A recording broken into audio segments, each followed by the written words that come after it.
A'udzubillahiminasyaitonirrajim. Bismillahirrahmanirrahim. Assalamualaikum warahmatullahi wabarakatuh. Hamdan wa syukrulillah wa Allahumma sholli ala sayyidina Muhammad wa ala ali sayyidina Muhammad. Rabbi shrah li sadri wa yassir li amri wa hlul 'uqdatam min lisani yafqahu qawli. Rabbi zidna ilman nafi'a warzuqna fahma wa amalan mutaqabbala. Amin. Para jamaah salat subuh yang dirahmati Allah Subhanahu wa taala, alhamdulillah dengan fadail qudrat iradatnya Allah Subhanahu wa taala, pada pagi ini kita semua masih diberikan kenikmatan yang luar biasa, di antaranya yaitu nikmat sehat dan hidayah Allah Subhanahu wa taala, sehingga kita semua masih bisa beramal kebaikan di pagi ini. Mudah-mudahan amaliyah kita yang senantiasa kita amalkan menjadikan satu wasilah kita benar-benar bisa menggapai ridho rahmat maghfirah Allah Subhanahu wa taala. Amin. Para jamaah salat subuh yang dirahmati Allah Subhanahu wa taala, kajian kemarin yaitu tentang masalah ikrar ya, pengakuan dan masalah mizan. Insyaallah untuk pagi ini tentang masalah gosok, syub'ah dan kiron.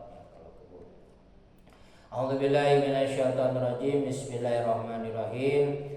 Wa qala musannifu rahimallahu ta'ala wa nafa'ana bihi karamati nabi asrarihi fasun fi ahkamil ghasbi, yaitu akan menjelaskan tentang masalah gosok. Gosok itu kita pun sudah tahu ya, gasam kalau ke Indonesia berubah. Wa lughatan akhdhu syai'i zulman mujahiratan, jadi mengambil hak orang lain, mengambil perkara harta atau apapun barang dengan secara dolim dan terang-terangan, itu disebut gasam. Kalau secara tersembunyi disebut apa? Syarab. Itu apa? Curi. Waman gosoba malan lihadin lazim auratuhu, barang siapa orang yang menggasam, mengambil hak orang lain dalam harta atau apa, maka lazim auratuhu, maka wajib hukumnya untuk mengembalikan. Warsya naqasuhu wajratu mislahu. Dan seandainya kalau misalnya ada kekurangan, kalau biasanya umumnya menggasam itu biasanya sendal ya. Masih bisa dipakai sendalnya, namun ketika kita pakai ada yang sobek sedikit misalnya si sendalnya, maka kita pun wajib memberikan ongkos itu ya, sekadar ininya lah uang inilah, uang tip kalau kita. Kalau misalnya ada kekurangan ketika kita dipakai, kalau misalnya tidak ada kekurangan, tidak apa-apa, dikembalikan saja. Fa'in talafa dhaminuhu bimislihi, ya, kalau seandainya rusak ya wajib menggantinya. In kana lahu misla au biqaimatihi, seandainya kalau misalnya kita rusak atau hilang barang yang ketika kita pakai hak orang lain, kalau ada ya barang berbentuk yang sama, atau misalnya tidak ada, karena ini misalnya kalau sendalnya belinya udah 10 tahun misalnya, bentuknya nggak ada, maka gantilah dengan uang dengan seharga sendal tersebut. Illam yakun lahu mislu aksaro, maka nas min yaumil ghasbi ila yaumit talaq. Seandainya barangnya tidak ada, kemudian harganya akan berbeda. Dulu misalnya sendal itu 10.000, sekarang menjadi 100.000 misalnya sendalnya, maka bisa sebetulnya yang mengganti dari hari kita menggasap sampai harinya rusak ya. Kalau otomatis berarti harganya kalau dulu 10.000 tapi menggasapnya ketika harga 100.000, ya diganti dengan harga 100.000 gitu ketika kita menggasap barang tersebut gitu. Kalau misalnya lupa dulu pernah menggasap misalnya dulu ya, kalau belum tahu misalnya, apakah bisa diganti? Orangnya tidak ada, bisa dengan sedekah ya, diniatkan kepada orang ketika orang tersebut yang pernah kita gasap barangnya. Insyaallah kalau saya tidak ada, kalau ada ya kepada orang tersebut. Faslun, jadi pasal wa syub'atu wajibatun. Itu masalah syub'ah. Syub'ah itu adalah tamlikul hakut tamlik ukhri yasbitu syidul qadim, yaitu hak yang memiliki secara paksa, hak kita yang dimiliki secara paksa, yang harta kita tercampur dengan orang lain, baik dalam syirkah berbisnis atau apalah, itu disebut syub'ah yang namanya, atau ada bagian waris, ada bagian kita, itu wajib memaksanya, hukumnya wajib ya. Maka wasyub'atu wajibatun, hukumnya wajib kita paksa untuk mengambil. Bil khulti bil khultoh, apakah dengan harta tercampur yang tadi, misalnya dengan syirkah kita berbisnis dengan orang lain, dunal jiwar, atau selain dari tercampur yang dibatasi, ya maksudnya bima yang kosimu duna mala yang kosimu, harta yang terbagi, misalnya harta terbagi itu ya seperti warisan, itu kalau kita punya hak maka wajib memaksanya, itu mengambilnya wajib hukumnya. Dunal mala yang simu, atau yang tidak terbagi, maksudnya seperti syirkah, berbisnis dengan orang lain. Wa fi kulli ma la yanqilu minal ardi, atau berlaku setiap barang yang tidak berpindah. Seperti apa? Minal ardi kal iqor, seperti tanah ya tadi. Seperti apa? Kita punya warisan tanah, bukan harta, misalnya warisnya tanah. Kal iqor seperti kebun, maka itu boleh apa? Kita hak untuk apa? Mengambilnya. Wa ghairihi, atau selain dari kebun, ya sawah atau apa. Misalnya sawah tidak kebagian, ada bagiannya mahak, sudah mendapatkan warisan bagian dari orang tua, namun misalnya susah untuk mengambil tanahnya karena perlu bisaman dengan harga, yaitu dengan uangnya. Kalau misalnya ada dari sebagian keluarga untuk membeli dari bagian warisan tersebut. Alladzi waqa'a alaihi al-bai'a, yang mana digunakan untuk membelinya, membeli kebun atau sawah yang tadi disebutkan. Wa huwa 'alal fawr, dengan catatan mengambilnya harus segera ya. Kalau misalnya sudah terbagi harus segera, itu malahannya diwajibkan hukumnya. Jangan ditunda-tunda gitu. Kalau misalnya sudah ada bagian, kalau dalam berbisnis kita perlu ya harus segera diambil. Kalau misalnya tidak disegera, misalnya fa'in akhirha mal qudrati 'alaiha batola, kalau dihukum di sini mah. Kalau kita menunda-nunda tapi kita kuasa untuk mengambilnya, kita kuat untuk mengambilnya, maka batolat batal kalau menunda. Kalau misalnya tidak puasa, maka misalnya sakit atau kita ada di penjara, sudah dibagikan di warisan, kita di posisi ada di penjara atau kita sakit, maka wakilkan. Tidak ada pewakilannya, minimal ada syahid. Syahid itu apa? Saksi untuk mengetahui bahwa tanah tersebut, kebun tersebut itu milik saya, minimal saksi. Itu tidak apa ditunda.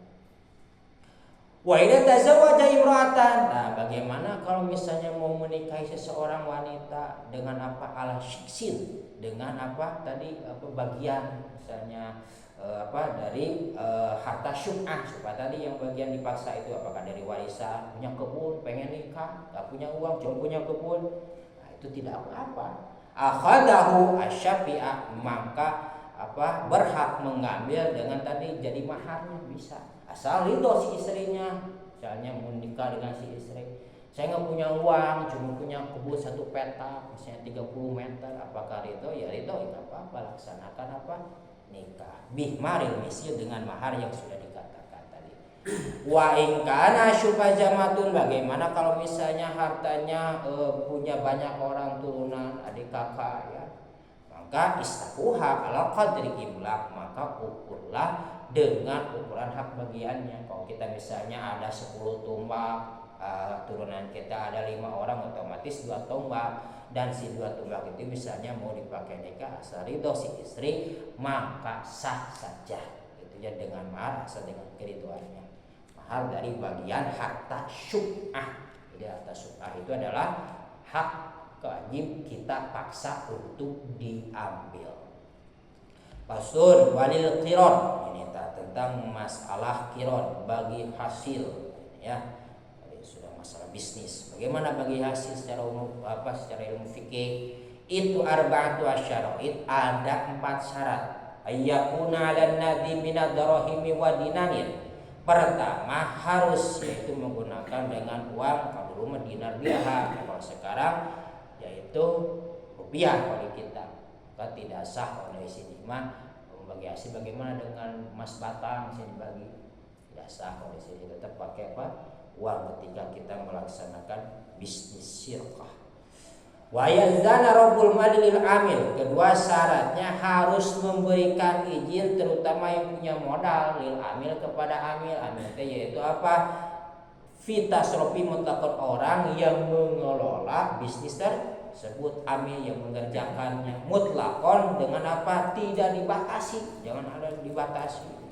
Harus gini seperti mohon maaf ya. Makanya sebagai banyak ulama fuqaha itu yang mengharapkan terutama maaf yang berbisnis dalam bank itu karena dari sebagainya sudah ada penentuan persentasenya gitu. Walaupun ya apa ulama kesini ada yang mengesahkan yang penting apa saling ridho keduanya, tapi kalau kebanyakan ulama tetap mengharamkan itu karena apa? Ada tekanan tadi, ada batasan. Kamu tiap bulan harus ada persentase masuk ya persen. Kenapa ulama mengatakannya maksudnya tidak masukkan syarat yang tadi? Menjaga supaya kan tidak tahu bisnis itu. Bisa saja apa? Naik turun, kadang untung, kadang rugi, itu mencegah ketika apa? Ada kerugiannya saja. Au fi ma la yaqdi wujudahu ghaliban, atau dalam perkara yang tidak putus keberadaannya secara umum ya. Artinya bisnisnya kelihatan gitu ya. Kemudian wa istarat al jazaa'ul makluman minari. Ketiga syaratnya kalau kita dalam berbagi hasil itu apa? Harus jelas dari apa? Bagian labanya, bagian untungnya harus jelas ya dari awal. Ketika ya kita berbisnis apakah mau dari pihak bank atau apa terserah ya, misalnya dari awal pun sudah di ini ya, kepada punya modal misalnya 70%, kita 30% yang mengelolanya, itu harus apa? Secara terang-terangan gitu dari awalnya, baru melaksanakan apa? Akad syirkah dan akad qiron. Wa alla yaqdiru bi mudatin wal dhamana. Kemudian tidak boleh dibatasi dengan apa? Dengan waktu.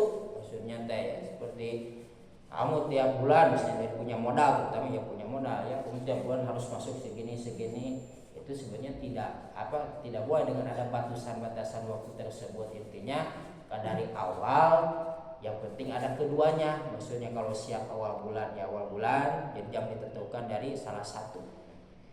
Wala domana alal amil ila ba'udan, dan tidak ada apa ganti rugi kepada si amil yang mulai ketika apa ada misalnya ada menurun ya, ketika ada kerugian, tidak ada rugi. Ini enaknya kalau berbisnis dalam Islam kan kita tidak tahu misalnya ketika ada kerugian ya enggak usah, tidak ada bagian karena misalnya ada kerugian illa ba'udwan, kecuali ada kecerobohan, itu baru ada ganti. Misalnya kecerobohannya sudah dikasih modal tapi si modal kebanyakan apa dimakan sendiri, nah itu bakal wajib mengganti. Kalau misalnya ada apa kerugian tapi kita sudah menjalankan dengan benar, itu tidak usah ada pembagian, tidak usah ada qiron gitu. Gimana misalnya hartanya misalnya ada pembagian karena misalnya tiap bulan awal bulan setornya kepada yang punya modal,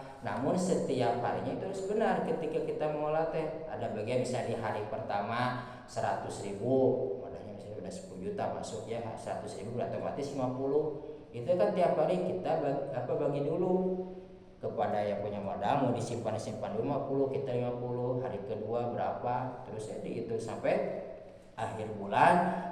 Misalnya ketika akhir bulan idah hasari wa husron jubiro husron birihi, hari awal bulan itu bagus bisnisnya, namun ketika mau setor ada merugi ketika mau setor ada kerugian, bagaimana? Tutup dengan untung yang tadi. Tapi gimana yang sama pengelolanya sudah dimakan, tapi kalau yang untung itu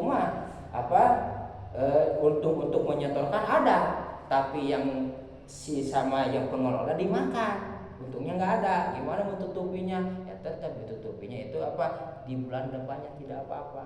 Jadi misalnya kalau misalnya kerugian dapat modal 10 juta, kerugiannya 2 juta, otomatis 8 juta, jadi 2 juta itu 1 juta awal. Tapi nggak ada karena kemakan, bisa mengambil dari si laba orang yang punya modal 2 juta. Namun nanti ketika bulan depan kita tutupi yang kalinya kan 1 juta awal.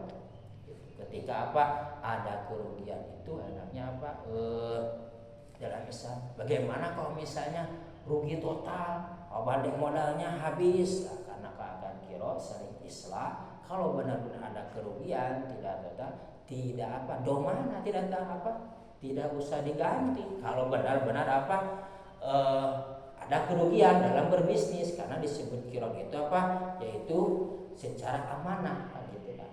Kita menyimpan sebagian harta kita kepada orang lain secara amanah dengan akan kirot, akan syirka. Kalau misalnya ada kerugian kepada kamu, tidak usah diganti. Kalau benar bangkrut misalnya, itu anaknya berbisnis Islam gitu. Kalau misalnya tetap ada gantian, ada penekanan, maka hukumnya haram. Karena kan itu tujuannya itu. Ulama ada persyaratan begitu itu, karena kan tidak tahu, tidak bisa prediksi, terutama dalam berbisnis, bisa saja untung, bisa saja rugi. Kecuali kecerobohan tadi. Kalau kecerobohan bangkrut tapi dimakan sendiri, maka itu wajib ganti. Tapi kalau bangkrutnya dipakai berbisnis, makin mengurang gitu, maka tidak wajib diganti. Itu anak berbisnis Islam. Mangga barangkali ada pertanyaan. Mungkin ini termasuk gasab atau gimana ya? Di kita tuh di komplek kita banyak pemilik rumah menanam buah-buahan, menanam seperti ada sukun segala macam. Nah itu orang yang ngambil itu kemana, kepada siapa bilang atau sengaja? Ini mah umum. Jadi mereka bagaimana itu hukumnya? Terus satu itu ya, kedua juga fasilitas-fasilitas di masjid lah, umpamanya ada minuman, ada seperti di sini lah, ada harum-haruman gitu. Terus orang tuh ya ngambil air, ngambil buka ban seperti gini kan, ketahuan yang sama panitia ya. Tapi kalau dari Jumat atau segala macam ngambil aja langsung, ini biar kecorot gitu lah. Itu gimana itu? Kalau hukum yang ini termasuk itu pun sama ya, fasilitas umum. Artinya kalau yang di masjid itu disediakan otomatis untuk diamalkan. Artinya ya kalau minum jadi minum gitu ya. Minum ini itu insya Allah tidak gasar. Gak usah diucapkan walaupun panitia segala macam. Karena kan panitia itu sudah menyiapkan untuk ini, beda dengan misalnya. Maksudnya gasab itu yang harusnya dipakai kita diambil orang lain. Ini udah tahu pakaian kita, tapi kalau yang wanita ini bukan pakaian kita, ini kan pakaian yang mau yang minumnya siapa saja gitu ya, otomatis ini mah penyediaan, jadi tidak hukum gasab. Ya kalau yang seperti itu. Terus yang fasilitas umum, karena itu pun kita nggak tahu yang punyanya siapa ya. Artinya ketika bahasa umum berarti milik semua orang. Jadi insya Allah itu pun tidak termasuk gasab. Yang masuk gasab tadi sudah tahu ini miliknya si A. Kan kalau fasilitas umum tidak tahu pemiliknya siapa. Misalnya ada pengaturan ini pemiliknya RT misalnya gitu ya, disepakati misalnya harga warga tersebut, maka otomatis bukan misalnya milik pribadi RT. Secara adab harusnya ada bahasa dulu kepada RT, itu udah yang disepakati oleh masyarakat tersebut gitu ya, bagusnya gitu secara adab. Kalau secara hukum gosok itu aja. Tapi misalnya di badan rumah di luar pagar ya, itu menanam juga banyaknya. Ya. Nah itu kan sebetulnya yang punya rumah itu sebetulnya itu yang nanam. Yang nanamnya nanam buah segala macam. Tapi orang nanam bunga ya sedikit. Orang lewat aja dianggapnya itu adalah. Tapi nanamnya di tanah umum.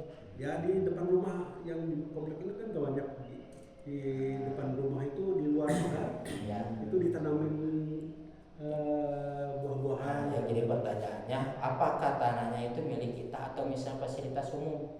Kalau misalnya fasilitas umum, insya Allah itu jadi hak umum dari kita bersedekah. Tapi kita yang menanamnya, gitu ya. Tetap kalau kita menanamnya kembali kepada tanah. Jadi yang lebih kuat tanah. Gitu. Walaupun di depan kita, tapi kita yang menanam. Iya. Gitu. Tapi insya Allah itu tidak termasuk kasangan setidak etika adab dalam ilmu agama ada harusnya ada bahasa ya minimal minta izin kepada yang menanam kalau hukum gasab tidak, karena itu bukan milik kita. Kitanya menanam di tanah orang lain. Kalau misalnya ya tanam pohon mangga dalam pekarangan dia, tapi buahnya jatuh ke jalan ke tanah umum, itu diambil bagaimana Pak? Masuk kasar. Kalau yang itu ya, malah kan kemarin udah ya Pak gitu. Jadi kalau ketika masuk tanah orang lain ya, si buah itu milik orang ini. Kemarin udah salam. Tapi kalau misalnya ada yang jatuh buah di di jalan, nah itu boleh ambil karena milik umum itu kan, milik dia. Kalau sudah ini ya sudah terbuang gitu ya intinya mah. Jadi kan ada pohon, saya kan pohon di pekarangan dia, tapi jatuh buahnya itu di jalan umum. Jadi itu mah bahasanya teh subhat ya, barang subhat gitu namanya, bukan gosok ya. Kalau ketika mengambilnya, kalau kita paham itu barang subhat. Subhat itu maksudnya. Jadi halal haramnya tidak jelas, subhat namanya. Ya. Gimana untuk mengambilnya? Apakah gosok? Enggak, gosok itu sengaja kita mengambil dari pohonnya, itu gosok. Kalau sudah turun ke bawah, namanya subhat. Gitu, paham? Jadi gasab kalau masih di atas, berarti kalau di atas itu kan menjadi apa? Buah itu masih inilah pemilik. Tapi kalau udah kebuang kadang-kadang kan pemilik juga kadang ngambil kadang enggak kan. Kalau sudah terbuang gitu kan, maka perkara tersebut termasuk subhat. Paham ya? Kalau sudah milik, lebih baik ngambil atau biarkan aja? Ya kalau bagus sih mah jangan, karena itu kan perkara subhat. Bagusnya jangan diambil. Tapi jatuhnya di Pak umum. Iya, makanya itu kan perkara subhat. Subhat itu. Kalau menurut Hidayah kan kalau memang itu boleh diambil. Iya. Jadi diarati gitu. Kan nama barangnya subhat. Ya nggak apa-apa, diambil juga dengan nama barangnya subhat. Jadi subhat itu tidak jelas halal dan haramnya. Kalau gasab itu udah jelas. Gasab itu apa? Ya kalau dalam pohon tadi ya, bisa ada udah jelas ada di atas, itu pasti hak milik dan pasti yang si pemilik itu masih menginginkan. Beda dengan yang di bawah. Itu biasanya itu kan umumnya. Lihat kepada situasi dan biasanya keumumnya kalau sudah di bawah yang pemilik itu jarang biasanya, maka termasuk perkara yang subhat.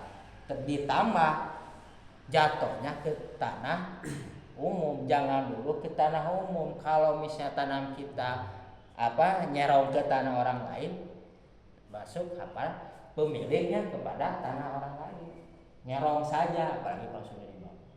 Gitu. Jadi intinya tidak apa-apa mau diambil dengan nama barangnya subhat saja. Gitu.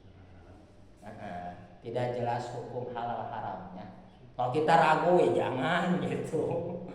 Kalau itu bertekad, ini mah subhat, bisa mangga gitu. Karena jatuh ke jalan. Kan lebih tekan ke Rasul, tidak boleh itu melaksanakan amalan gasab, karena gasab itu ba'udas min rahmatillah, yang bisa menjauhkan dari kasih sayang Allah. Beda dengan subhat ya. Kalau udah jelas menggosok itu gosok nggak boleh kalau bisa ya. Itu mungkin gimana? Saya pernah dengar ini kisah ini, seorang makan apel dari kali, ambil setelah sadar dia ini ya itulah mungkin subhat. Lalu dicari pemiliknya, tapi itu mah akhirnya punya anak, kan anaknya dikawinkan gitu. Itu mana itu kisahnya?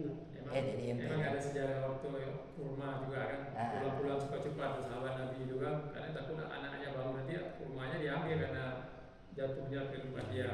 Ya. Ada cerita seperti itu. Ya itu namanya perkara subhat. Jadi maksud subhat itu tidak jelas hukum halal haramnya. Kalau misalnya kita punya ragu, takut nggak ridho misalnya, ya lebih baik cari pemiliknya. Ya, minta izin supaya keikhlaskan. Kalau tidak ikhlas ya bayar dengan harga barang tersebut. Kalau di rumah itu pemiliknya nggak ada tapi jatuh, terus tetangganya gimana? Bisa ngambil nggak? Pokoknya sudah jatuh. Itu pernah kejadian di sini. Atau di WA. Ya secara umum biasanya kalau sudah ke bawah pemilik itu biasa jarang ya. Ada yang suka, ada, makanya terkategori dengan apa perkara subhat. Kalau kita yang sudah paham ya jangan diambil lah, apalagi udah jatuh di tanah dia sendiri, gitu ya. Kalau bisa jangan. Itu masih bisa termasuk perkara gasab kok, karena jatuhnya di tanah sendiri.